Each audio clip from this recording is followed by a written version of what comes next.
Silva Bente, ele é doutor médico neurólogo. E hoje vamos falar sobre um tema bastante interessante que é a epilepsia. Queremos saber todos os detalhes, como se manifesta, os síntomas. Que tal, doutora? Muito bem-vinda.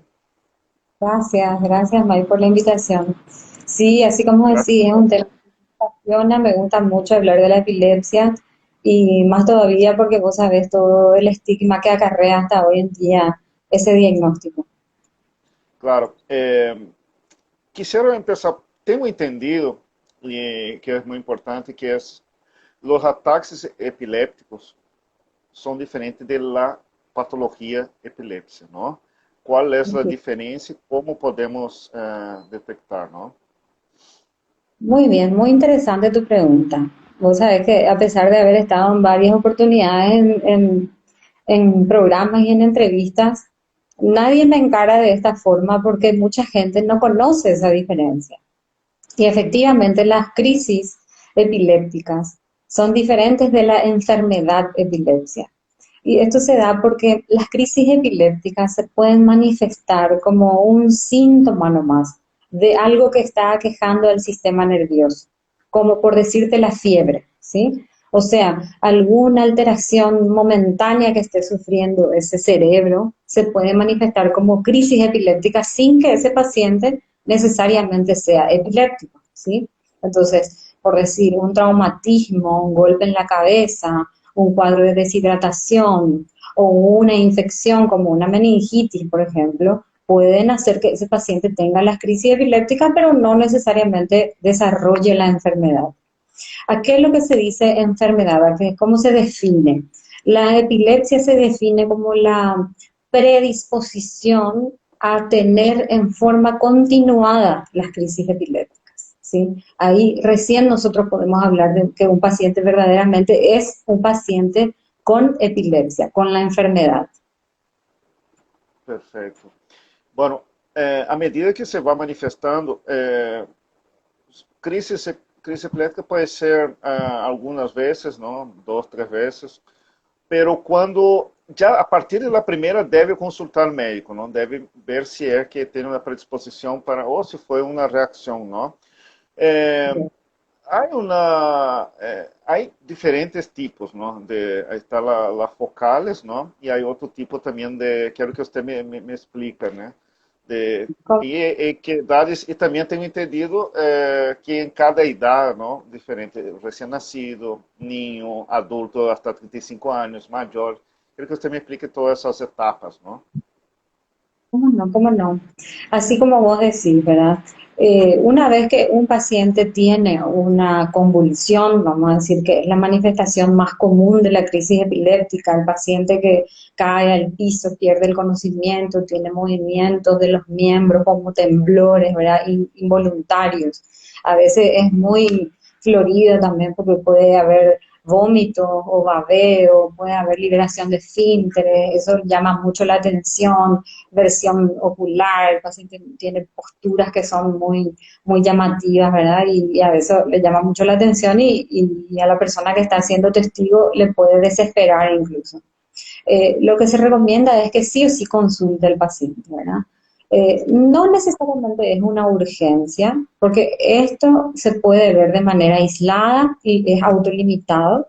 Eso quiere decir que uno tiene que llevar la cuenta del tiempo que le lleva el episodio al paciente, pero habitualmente no tarda más de 3 a 4 minutos en recuperarse y el paciente puede quedar con un estado como confuso, está como con cierta dificultad de entender qué es lo que le pasó, pero al cabo de unos minutos ese paciente habitualmente va a recuperar el 100% de sus funciones.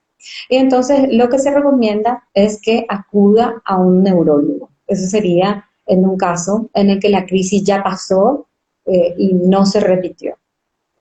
Eventualmente, si esta crisis dura más de 5 minutos o si el paciente presenta más de una crisis, o hay algún otro síntoma, como por ejemplo dolores de cabeza, fiebre o alguna otra alteración, se recomienda que ese paciente acude inmediatamente a la urgencia. La Hablaba-se relación, de la focal y las generalizadas que son, está la inconsciente, la no consciente, la consciente y la inconsciente, perdón. La forma, eso, digamos, esa clasificación que vos viste ahí, que es focal y generalizada, es una clasificación que sirve para diagnosticar tanto las crisis, digamos, mismas o la misma epilepsia, ¿verdad? Porque nos da como una facilidad a nosotros para entender qué tipo de epilepsia puede ser. Pero sí, efectivamente la clasificación en general es entre focales y generalizadas. Las crisis focales son crisis en las que el paciente no necesariamente va a tener una pérdida completa del conocimiento, ¿sí? O lo que nosotros habitualmente estamos acostumbrados a ver que es la pérdida del tono muscular, el paciente que cae, el paciente que se desmaya, ¿sí? A veces puede estar así conversando como nosotros ahora y simplemente el paciente dejar de estar en contacto con la otra persona, tener la mirada perdida, dirigirse hacia otro lado, hacer algunos automatismos vocales o oromandibulares que se llaman, o posturas de la mano que son muy características, y va, digamos, posteriormente generalizándose. A veces se manifiestan también convulsiones después de esos episodios. A eso es lo que se denominan epilepsias focales, que son las más frecuentes, vamos a decir, ¿sí? En otros casos, también es un término muy popular y muy conocido la epilepsia que le llaman de ausencia, porque es como que el paciente pierde el contacto con el entorno, pero no necesariamente se acompaña de movimientos, puede no tener ningún movimiento, ninguna postura rara, sencillamente pierde el contacto nomás con su interlocutor unos segundos, unos minutos y después continúa como si nada pasara, ¿verdad? Eso también es otro tipo de epilepsia. Y por supuesto que hay infinidad de diferentes tipos, ¿verdad? Porque así como el cerebro tiene representaciones para cada función que nosotros tenemos, ya sea motora, sensitiva, visual, auditiva, gustativa, o del tacto, de la sensibilidad, o de los aparatos, de los órganos internos, cada una de ellas puede, digamos, ser un tipo de crisis focal con diferentes componentes de estos síntomas, ¿sí? Entonces, a veces el paciente puede referirte que tiene un hormigueo nomás, ¿verdad? Que le hormiguea nomás la mano, o que se le mueve nomás un poco la pierna, o que tiene visiones, ¿verdad? O que escucha o tiene a veces sensaciones que son más bien del espectro emocional, ¿verdad? Como por ejemplo un temor, un miedo muy grande, ¿sí? Y todo esto, esta parte, digamos, emocional que se asocia a la crisis, es lo que en general le da ese tenor de misticismo a la epilepsia, ¿verdad? Porque muchas veces la confusión está en que el paciente, por desconocer, cree que hay alguna relación con una cuestión religiosa de fondo, ¿verdad? Que en realidad es puramente orgánica y está representada por una anomalía que ocurre en el cerebro. Una de las cosas que hablaste al comienzo, que es el prejuicio, y es muy importante tratar de eso. A mí ya me tocó personalmente ver una persona con epilepsia, creo que hace unos 20, 25 años me tocó a mi lado, estaba solo con esa persona, un amigo, y estábamos en la calle, ¿no? Uno, ¿cómo reaccionar? Yo creo que como se manifiesta, tengo entendido, en varias etapas de la vida, ¿verdad, doctor? Eso se trabaja, usted trabaja mucho, creo que con la familia también, ¿no? Porque hay que estar preparado, porque la persona pierde el conocimiento, hay diferentes tipos, ¿no? De convulsiones, no todos son iguales, como usted estaba explicando. ¿Cómo reaccionar ante un ataque de epilepsia si estás presente? ¿Qué hacer y qué no Bueno, hacer también, ¿no? claro, exacto, tal cual. Bueno, eso es muy importante, como decíamos, ¿verdad? Lo importante es guardar la calma, ¿sí? Hay que guardar la calma, no hay que desesperarse. El cerebro tiene como un mecanismo de limitar esta disfunción que ocurre. Entonces, más tarde o más temprano se agota esto, ¿sí? Entonces es importante saber que no es que el paciente va a terminar muriendo, por lo menos es un muy, muy bajo porcentaje en el que se puede observar digamos, ese desenlace, ¿verdad? La mayoría de estos pacientes a los pocos minutos se recuperan. Entonces lo que hay que hacer es sencillamente ponerlo de costado al paciente para evitar que se ahogue con sus secreciones, porque lo que muy frecuentemente ocurre es que hay hipersalivación o si estaba comiendo algo puede atorarse con lo que estaba, con el alimento, ¿verdad? Entonces hay que ponerlo de costado, hay que alejar de él todos los elementos contundentes que pueda, con los que pueda golpearse el paciente, ¿sí? Entonces, alejarlo, si estaba en el piso, no preocuparse por levantarlo, sentarlo o ir en contra de esos movimientos. A veces la gente tiene temor de que el paciente se trague la lengua, por ejemplo, ¿verdad? Eso es un temor muy común que las personas tienden a meter cosas en la boca o le agarran la lengua para que no se trague la lengua. Eso no se debe hacer, ¿sí? Se debe dejarle al paciente lo más libre posible para que pueda respirar, para que pueda ventilar en forma tranquila, no ponerle alcohol, no darle agua, digamos, dejar que transcurra en forma natural ese episodio y llevar el tiempo. ¿Sí? Eso es todo lo que se recomienda cuando ocurre la crisis. El componente motor de las crisis epilépticas es muy fuerte, ¿sí? Hay una descarga eléctrica brutal ahí a nivel de la musculatura cuando es de tipo convulsivo el episodio. Entonces el paciente puede llegar a presentar fracturas si uno intenta retirarle el brazo o abrirle la mandíbula. Muchas veces se puede ver que el paciente se muerde la lengua y sangra. Y eso le desespera también a la persona que ve, le trata de abrir la mandíbula, eso le puede generar lesiones mucho más graves. Entonces, si ya se mordió la lengua, el paciente ya está sangrando, es preferible esperar sencillamente que pase ese episodio tónico digamos, de la contractura y después solito se va a ir relajando y después uno puede acudir a los auxilios, al primer auxilio para poder salvar esas pequeñas lesiones que pueden aparecer. Como convivir com epilepsia, doutora? Há cura? Quanto ha evolucionado a medicina nos últimos anos? Uma pessoa com essa patologia tem que viver pendiente de seus remédios. Qual é a rotina de um paciente com epilepsia? Mira, esto es muy variable, Mike. Es muy variable. Avanzó mucho la medicina, particularmente en esta área, porque hoy en día sí se pueden ofrecer tratamientos curativos a los pacientes con epilepsia, lo que anteriormente no podíamos ofrecer. Pero como también varía dependiendo de cuál es el tipo de la epilepsia, entonces no podemos hablar en una forma generalizada, ¿sí? Así como vos dijiste al principio, ¿verdad? En una franja etaria de pacientes más pequeños, pacientes en donde todavía está en etapa de desarrollo el cerebro, el sistema nervioso, si uno no interviene de manera temprana, eso puede desarrollar a largo plazo consecuencias mucho más severas en el desarrollo y en las capacidades cognitivas de ese niño, ¿verdad? A diferencia de lo que ocurriría, por ejemplo, si yo estoy viendo una epilepsia que ya se manifiesta después del desarrollo completo del sistema nervioso, en una adolescencia temprana o una adultez temprana, en donde generalmente la causa es otra, ¿sí? También el pronóstico es mucho más favorable, el paciente mayormente puede llevar una vida normal, tomando bien la medicación.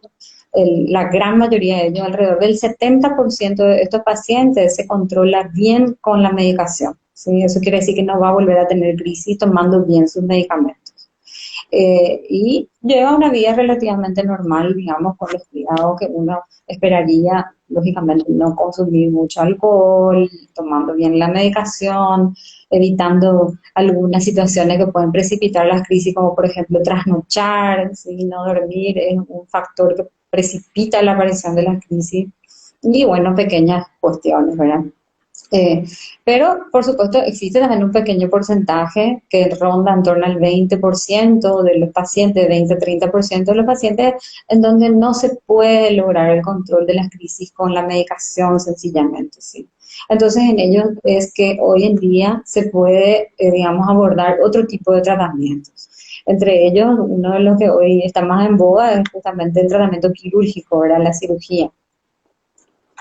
Aí, e com essa cirurgia, claro que depende muito da reação, ¿verdad? Pero em que momento é recomendável? Para todas, não é recomendável para todas as pessoas, não? Ou há casos No. específicos?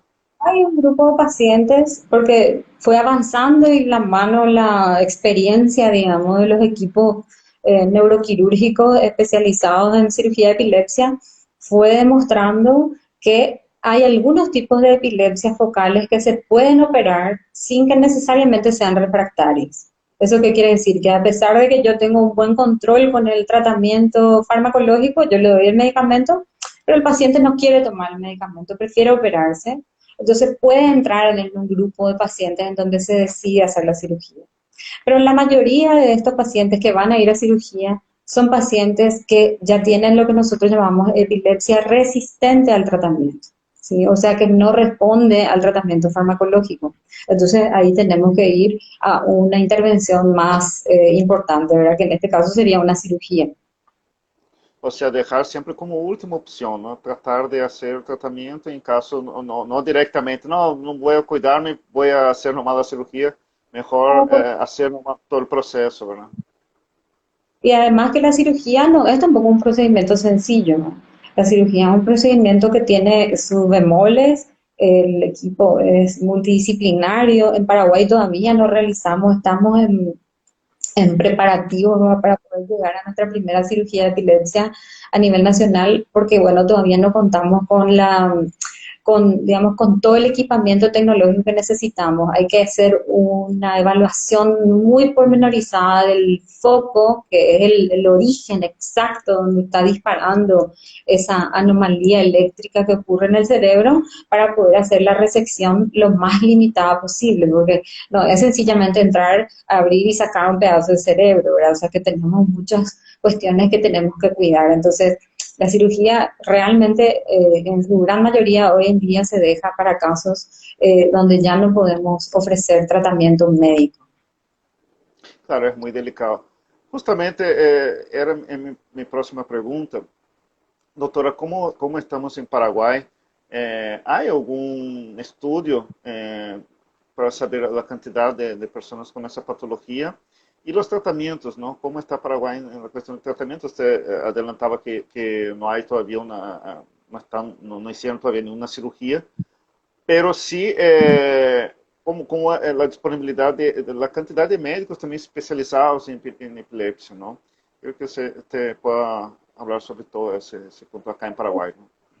Con relación a la cirugía, te quiero hacer una pequeña aclaración para que no hayan, digamos, enojados en el grupo, porque, bueno, hay que saber, Mike, que como la franja etaria de la afectación es muy, prácticamente a todas las edades se puede ver la Muy epilepsia. amplio, claro.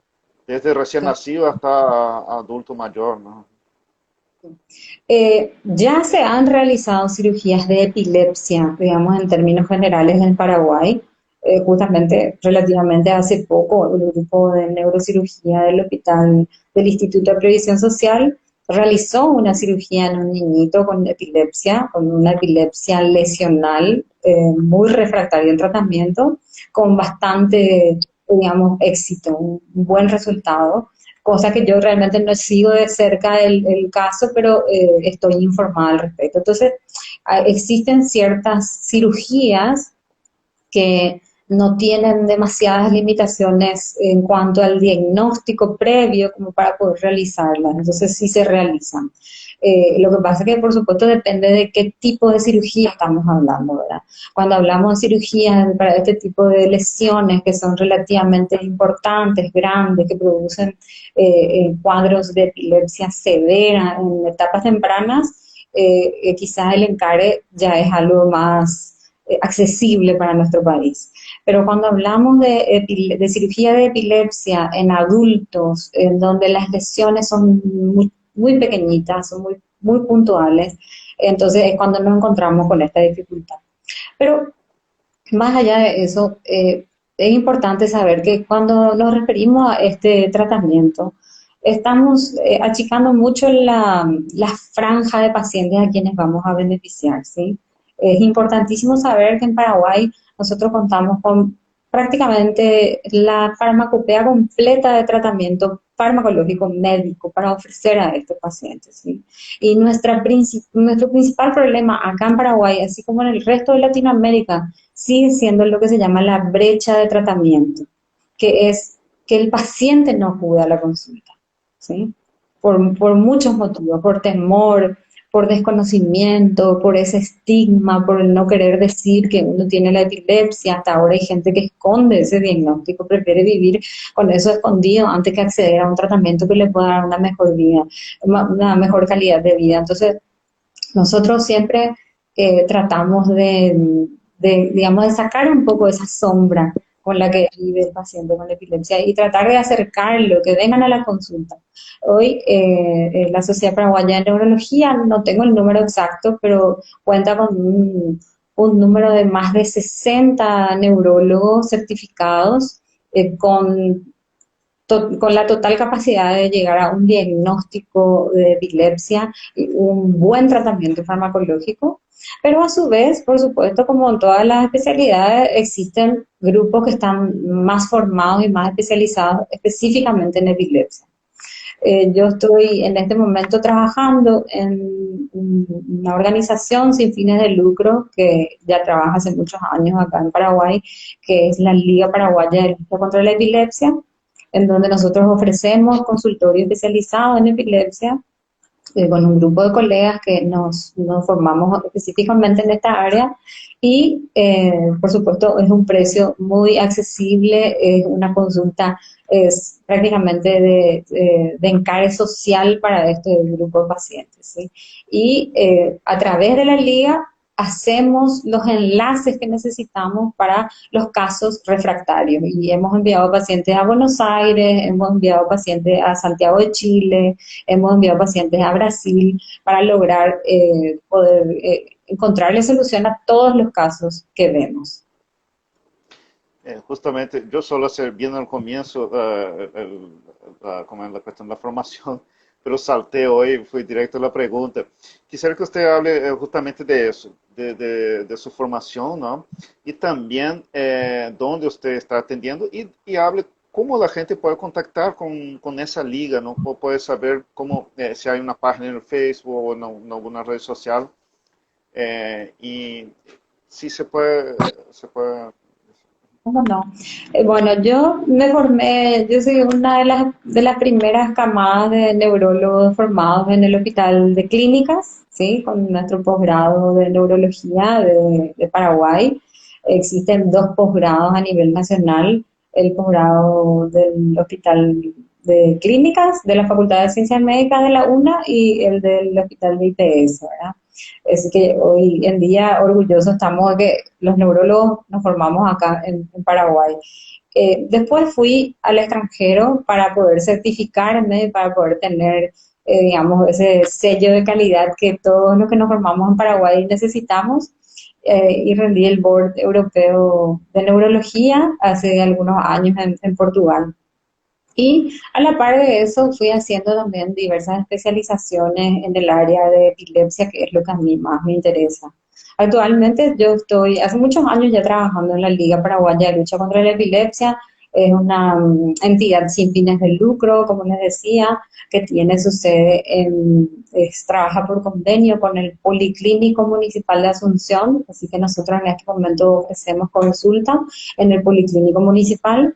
Yo les puedo, o sea, si entran al Facebook Liga Paraguaya de Lucha contra la Epilepsia, van a encontrar toda la información que necesitan, ¿sí? Ahí están los contactos telefónicos, también los correos electrónicos, mi contacto y el de otros colegas que pueden, digamos, eh, darles rápidamente la información que necesitan. Liga Paraguaya de Epilepsia. Perfecto. Ahí en el Facebook, entonces entren a sí mismo, busquen y van a encontrar toda la información correspondiente. Doctora, y para la gente que quiere consultar con usted está haciendo consultorio privado, ¿cómo la gente puede contactar con usted? La gente que quiere saber más. Claro que sí. Yo tengo también ya estoy ayornada a la tecnología, así que ya tengo mi página en Instagram y también en Facebook con mi nombre, así como dice Silvia Avente, doctora Silvia Avente. Y bueno, ahí también pueden encontrar más información, pero bueno, por supuesto, si quieren ir directo a la consulta, yo estoy en la clínica neurológica Jean Charcot, Jean-Charcot, Jean Charcot. Es una clínica abocada a la neurología.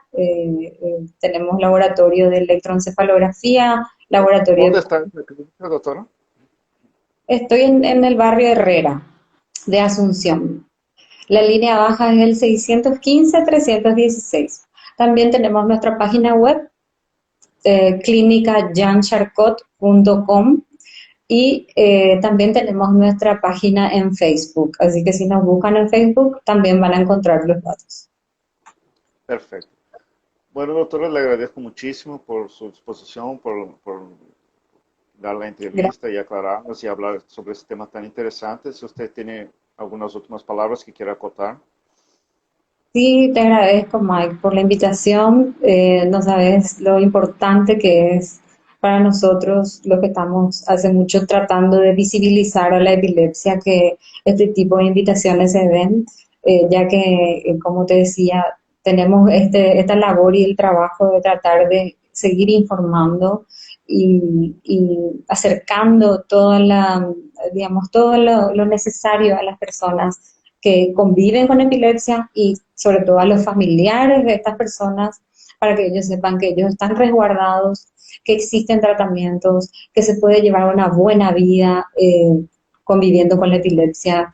Y más que eso, y eso va a dar para otro tema de entrevista, otros días que quiera que podamos hablar, que ellos tienen derechos. Sí, tienen derechos, ellos están amparados por los derechos. Sí, existe un montón de cuestiones relacionadas al ámbito laboral en las que los pacientes con epilepsia hoy en día siguen teniendo serias dificultades, ¿sí? Y ellos están amparados por la Constitución Nacional. Ellos no Eso es muy deben, importante.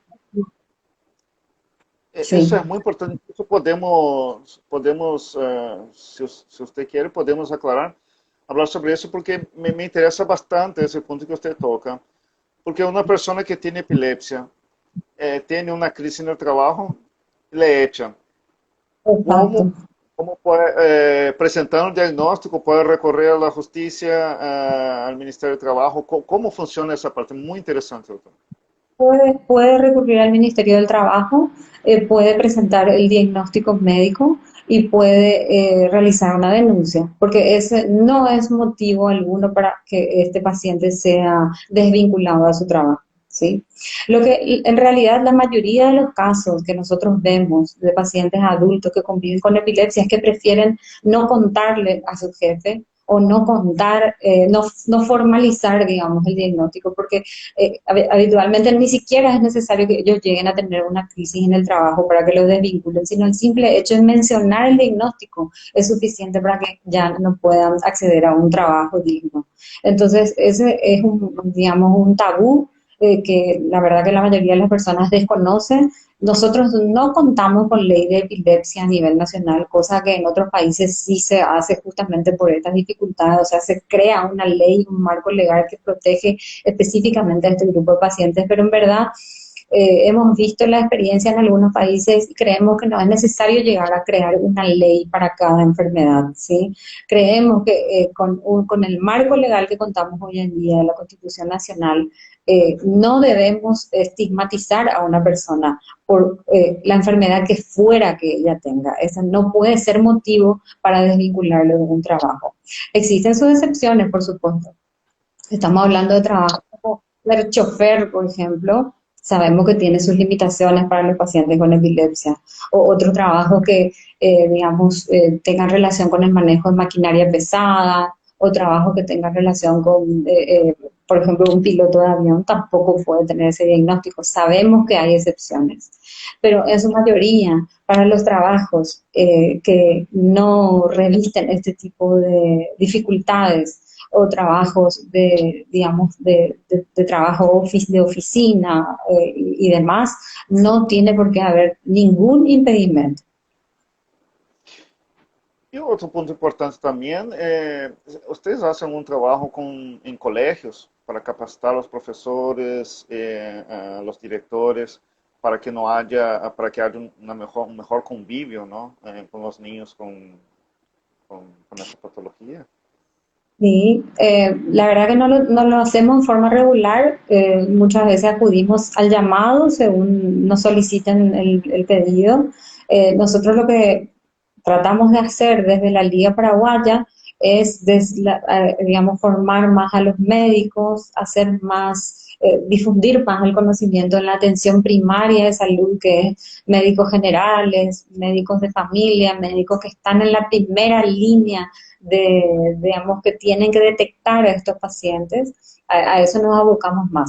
Pero ahora que mencionas, Mike, también existe el capítulo nacional de lo que se denomina el Buró Internacional por la Epilepsia, que es un ramo más de aspecto más social, ¿verdad? De llegada al paciente, de llegada al familiar del paciente con epilepsia, que se está conformando en este mismo momento en Paraguay.